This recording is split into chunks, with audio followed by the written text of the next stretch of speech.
Imagine this. You wake up in the morning, and before your eyes even fully open, your hand instinctively reaches for your phone. The screen lights up, and suddenly, you're scrolling through emails, social media, news headlines, anything to avoid the silence of the moment. Hours pass, and you barely notice. You tell yourself you'll start your day soon, but soon never comes. By the time you finally put the phone down, you feel a strange emptiness, a hollow ache in your chest. You're not sure what you've gained from all that scrolling, but you know what you've lost: time, focus, and a piece of yourself. Now imagine this. You're sitting in a quiet room, no phone, no distractions, just you and your thoughts. At first it feels peaceful, but then something unsettling happens. Your mind begins to race. Thoughts you've been avoiding bubble to the surface. Unfinished projects, unresolved conflicts, unspoken fears. The silence becomes unbearable. You feel an almost physical urge to reach for something, anything, to fill the void. And so you do. You pick up your phone, turn on the TV, or open your laptop. The noise returns, and with it, a fleeting sense of relief. But deep down, you know the truth. You're running from something. Here's the paradox. In a world that offers endless ways to connect, entertain, and distract, why do we feel more disconnected, bored, and lost than ever before? Why do we crave distraction so intensely that we'll sacrifice our time, our relationships, and even our sense of self to avoid being alone with our thoughts? This is not just a modern inconvenience. It's a profound psychological and existential crisis. We live in an age where distraction is not only readily available, but actively engineered to hijack our attention. Every notification, every scroll, every click is designed to keep us hooked, to keep us from facing the discomfort of stillness. But what are we really avoiding, and at what cost? Consider this. What if your addiction to distraction is not just a bad habit, but a symptom of something deeper? What if it's a coping mechanism, a way to numb the pain of unresolved emotions, unfulfilled desires, or existential dread? What if every time you reach for your phone,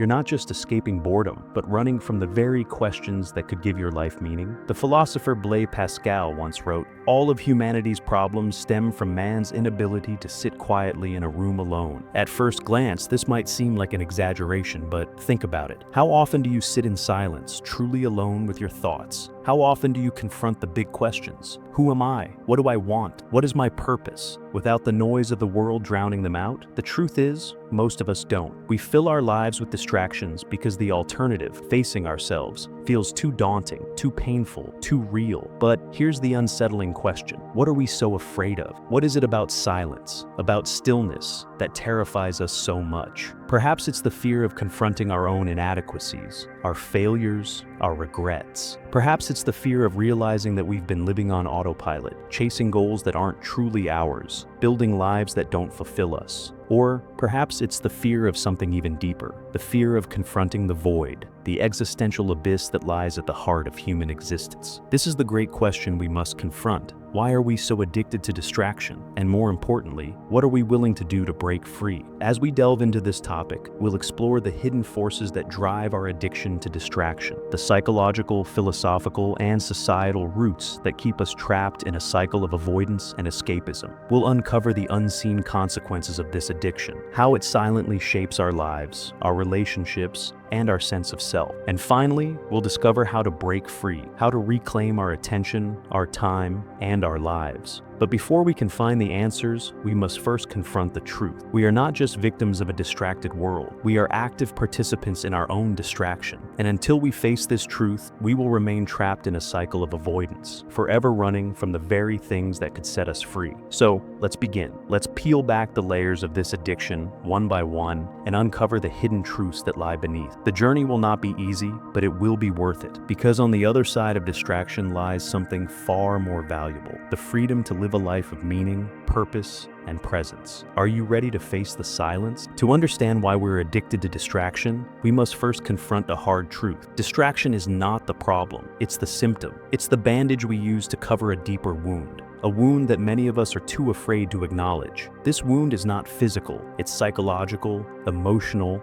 and existential. It's the pain of being human in a world that often feels chaotic, meaningless, and overwhelming. Let's start with the psychological roots. Carl Jung, the pioneering psychologist, spoke of the shadow, the parts of ourselves we repress, deny, or ignore because they are too painful or uncomfortable to face. These could be unresolved traumas, unmet needs, or unexpressed emotions. According to Jung, the shadow doesn't disappear just because we ignore it. Instead, it manifests in other ways, through anxiety, depression, or, in this case, an insatiable need for distraction. When we distract ourselves, we're not just avoiding boredom, we're avoiding the shadow. We're running from the parts of ourselves that we don't want to confront. Every time we pick up our phone, binge a TV show, or lose ourselves in work, we're saying, I don't want to feel this. I don't want to think about this. I don't want to be with myself. But why is the shadow so terrifying? Why do we go to such lengths to avoid it? The answer lies in our fear of discomfort. As human beings, we are wired to seek pleasure and avoid pain. This is not just a psychological tendency, it's a biological imperative. Our brains are designed to prioritize short-term rewards over long-term growth. Distraction offers an easy escape,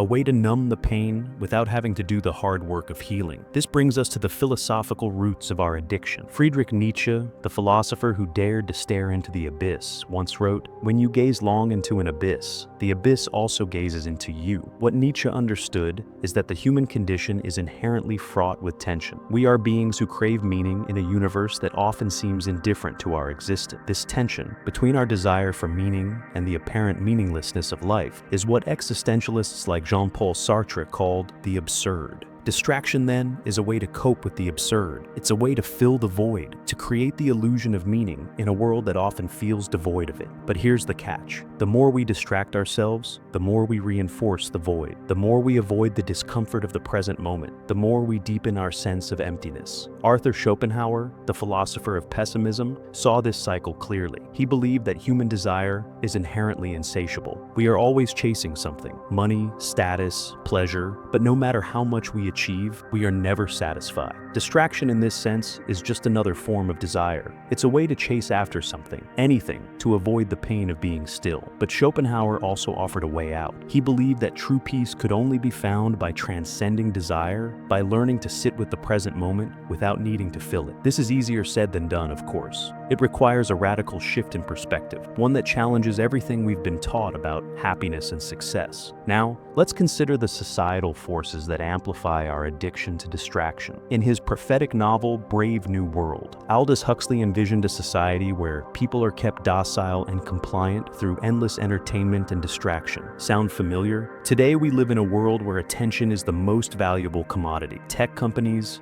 advertisers, and media outlets are constantly competing for our attention, using algorithms and psychological tricks to keep us hooked. This is not an accident, it's by design. The more distracted we are, the easier it is to control us. Distraction keeps us from asking the big questions, from challenging the status quo, from realizing our full potential. It keeps us trapped in a cycle of consumption, where we are always chasing the next hit of dopamine, but never truly satisfied. But here's the most insidious part. We've internalized this system. We've come to believe that distraction is normal, even necessary. We tell ourselves that we need to stay connected, to stay informed, to stay entertained. But in reality, we're just feeding the machine, a machine that thrives on our attention, but gives nothing of real value in return. So, what does all this mean? It means that our addiction to distraction is not just a personal failing, it's a systemic issue. It's a product of our psychology, our philosophy, and our society. But it's also something we can change, if we're willing to face the discomfort of doing so.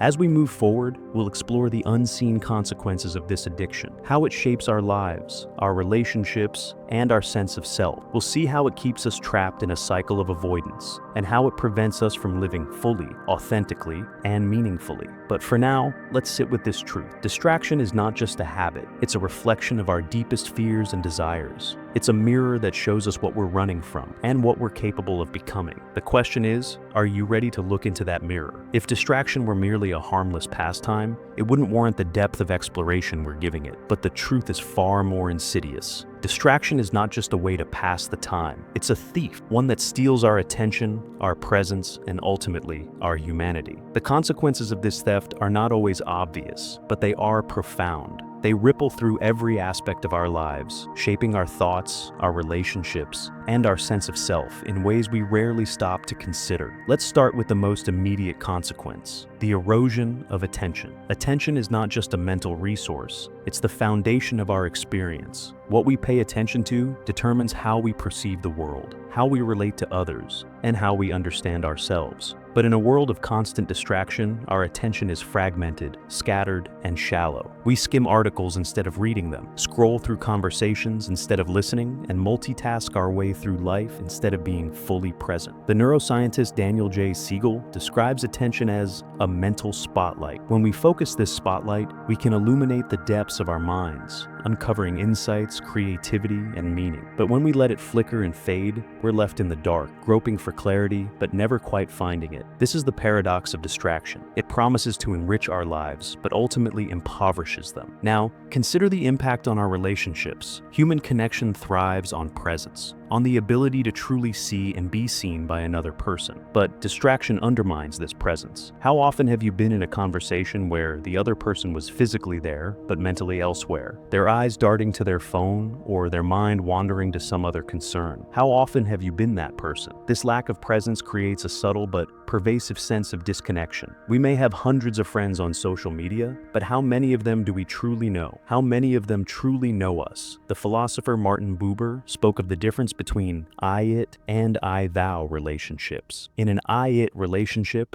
we treat others as objects, as means to an end, or sources of validation. In an I-thou relationship, we encounter others as they truly are, with openness, curiosity, and respect. Distraction pushes us toward I-it relationships, leaving us feeling isolated and unseen even in the midst of a crowd. But the consequences don't stop there. Distraction also shapes our sense of self. When we're constantly distracted, we lose touch with our inner world, our thoughts, emotions, and values. We become reactive rather than reflective, letting external stimuli dictate our actions instead of acting from a place of inner clarity. Over time, this erodes our sense of identity. We start to define ourselves by what we consume, our likes, our follows, our purchases, rather than by who we are. This is what the French philosopher Guy Debord warned about in his book, The Society of the Spectacle. He argued that modern life has become a spectacle, a series of images and distractions that replace authentic experience. In this spectacle, we are both the audience and the performers, constantly seeking validation and approval, but never truly connecting with ourselves or others. The psychological toll of this is immense. Studies have shown that excessive screen time and multitasking are linked to increased anxiety, depression, and stress. This is not just because of the content we consume, but because of the way distraction disrupts our ability to process emotions. When we're constantly distracted, we don't give ourselves the space to feel, to reflect, to heal. Instead, we push our emotions down, where they fester and grow, only to resurface in unexpected and often destructive ways. And then there's the existential cost. Distraction keeps us from confronting the big questions, the questions that give life meaning. Who am I? What do I want? What is my purpose? These are not easy questions to answer, and they often come with a heavy dose of discomfort. But they are also the questions that define us. By avoiding them, we risk living lives that are shallow, unfulfilled, and devoid of meaning. Viktor Frankl, the psychiatrist and Holocaust survivor, wrote extensively about the importance of meaning in human life. In his book, Man's Search for Meaning, he argued that the primary drive of human beings is not pleasure, but meaning. When we lose sight of this, we fall into what he called the existential vacuum, a state of emptiness and despair. Distraction is a way to fill this vacuum, but it's a temporary fix at best. It numbs the pain, but doesn't address the underlying cause. So, what are we left with? A life that is busy but not fulfilling, connected but not intimate, informed but not wise. A life that is lived on the surface, skimming the waves but never diving into the depths. But here's the thing, we don't have to live this way. The consequences of distraction are real, but they are not inevitable. We can choose to reclaim our attention, our presence, and our sense of self. We can choose to dive into the depths, even if it means facing the discomfort of the unknown. As we move into the next section, we'll explore how to break free from the cycle of distraction. We'll look at practical strategies,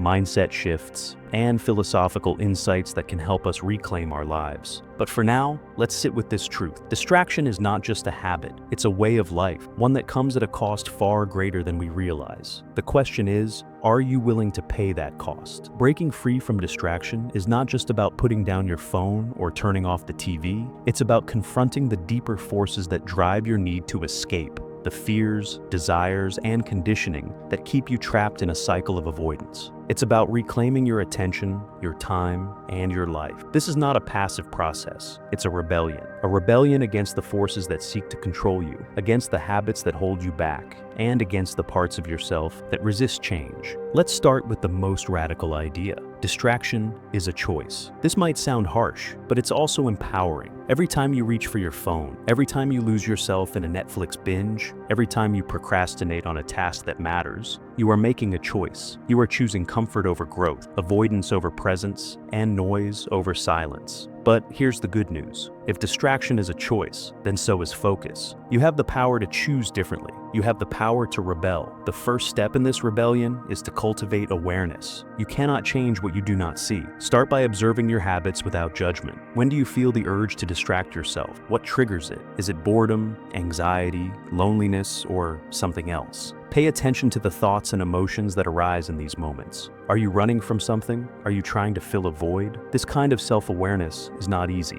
It requires you to sit with discomfort, to face the parts of yourself that you've been avoiding. But it's also the foundation of all meaningful change. As Carl Jung famously said, until you make the unconscious conscious, it will direct your life and you will call it fate. Once you've cultivated awareness, the next step is to create space for stillness. This is where the real rebellion begins. Stillness is the antidote to distraction. It's the space where you can reconnect with yourself, where you can hear your own thoughts and feel your own emotions. But stillness is also terrifying. It forces you to confront the void, the abyss, the parts of yourself that you've been running from. Start small. Set aside 5 minutes a day to sit in silence. No phone, no TV, no distractions, just you and your thoughts. At first, it will feel uncomfortable. Your mind will race, your body will fidget, and you'll feel the urge to reach for something, anything to fill the silence. But resist that urge. Sit with the discomfort. Breathe through it. Over time, you'll find that the discomfort lessens and the stillness becomes a source of strength. This practice of stillness is not just about quieting the mind. It's about reclaiming your attention. Attention is like a muscle. The more you use it, the stronger it gets. By practicing stillness, you're training your mind to focus, to resist the pull of distraction, and to stay present in the moment. But stillness alone is not enough. To truly break free from distraction, you must also redefine your relationship with technology. This doesn't mean giving up your phone or quitting social media altogether. It means using technology intentionally, rather than letting it use you. Start by setting boundaries. Designate specific times of the day for checking email, scrolling social media, or watching TV. Turn off notifications for apps that don't require immediate attention. Create tech-free zones in your home, places where you can be fully present without the constant buzz of your phone. These boundaries are not just practical, they're philosophical. They're a statement of value, a declaration that your time and attention are precious, and that you will not let them be hijacked by algorithms or advertisers. Another powerful tool in your rebellion is mindfulness. Mindfulness is the practice of paying attention to the present moment without judgment. It's about being fully engaged in whatever you're doing, whether it's washing the dishes, having a conversation, or working on a project. Mindfulness is not just a mental exercise, it's a way of life. It's about bringing a sense of curiosity and openness to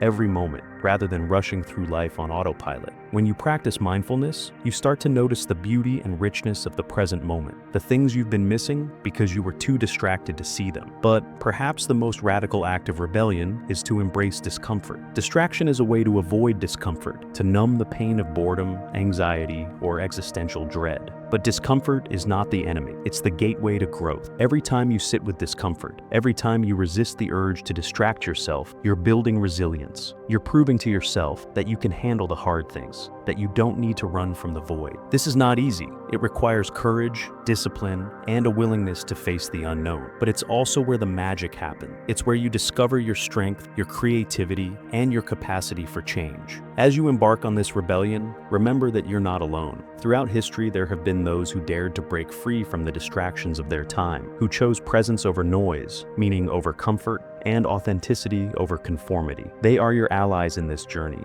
your guides in the art of living fully and deeply. But the ultimate guide is within you. It's the part of you that knows there's more to life than distraction, that longs for connection, meaning, and purpose. It's the part of you that's ready to rebel. As we move into the final section, we'll explore the ultimate truth, the realization that changes everything. But for now, let's sit with this truth. Breaking free from distraction is not just a personal act, it's a revolutionary one. It's a declaration that your life matters, that your attention is sacred, and that you will not let it be stolen. The question is, are you ready to join the rebellion? Here it is, the final, most powerful realization. Distraction is not the enemy, it's the mirror. It reflects back to us the parts of ourselves we've been unwilling to face, the voids we've been unwilling to fill, and the truths we've been unwilling to accept. When we stop running from distraction, we start running toward ourselves. And in that journey, we discover something extraordinary, the power to transform not just our habits, but our lives. The ultimate truth is this: your addiction to distraction is a call to awakening. It's a signal that something in your life is out of alignment, that you've been living on the surface, skimming the waves, but never diving into the depths. It's an invitation to go deeper, to confront the discomfort, and to uncover the meaning that lies beneath the noise. This realization is not just intellectual, it's experiential. It's something you feel in your bones, something that shifts the way you see yourself and the world. It's the moment you realize that distraction is not just a habit to break, but a teacher to learn from. Let's unpack this. When you feel the urge to distract yourself, what is it really telling you? Is it telling you that you're bored, anxious, or lonely? Is it pointing to a deeper need for connection, creativity, or purpose? Distraction is not just a way to avoid these feelings, it's a way to communicate them. It's your psyche's way of saying, hey, something's not right here, pay attention. When you start to see distraction in this way, it loses its power over you. Instead of being something to resist or fight against, it becomes a tool for self-discovery. Every time you feel the urge to distract yourself, you can ask, what am I really feeling right now? What am I trying to avoid? What do I need? This shift in perspective is transformative. It turns distraction from a problem into an opportunity to connect with yourself, to heal your wounds, and to align your life with your deepest value. But this is not a one-time event. It's a lifelong practice. It requires you to stay curious, to stay open, and to stay willing to face the discomfort. It requires you to embrace the messiness of being human, the contradictions, the uncertainties, and the vulnerability. And here's the most beautiful part. When you stop running from distraction, you start to discover what's on the other side. You discover presence, the ability to be fully here, fully now, fully alive. You discover connection, the ability to see and be seen, to love and be loved. And you discover meaning, the sense that your life matters, that you are part of something greater than yourself. This is the ultimate truth. Distraction is not the end of the story, it's the beginning. It's the starting point for a journey into the depths of your own being, a journey that leads to freedom, authenticity, and wholeness. As you stand at the edge of this realization, remember this: you are not alone. You are part of a long lineage of seekers, rebels, and visionaries who have dared to confront the void and emerge transformed. You are part of a movement, a quiet revolution of people who are choosing presence over noise, meaning over comfort, and authenticity over conformity. And you are part of something even greater, the unfolding story of humanity. A story that is not just about survival, but about awakening. A story that is not just about distraction, but about connection. A story that is not just about the past, but about the future. So, what will you choose? Will you continue to run from distraction, or will you turn toward it? Will you stay on the surface, or will you dive into the depths? Will you live a life of noise or a life of meaning? The choice is yours, and the time is now.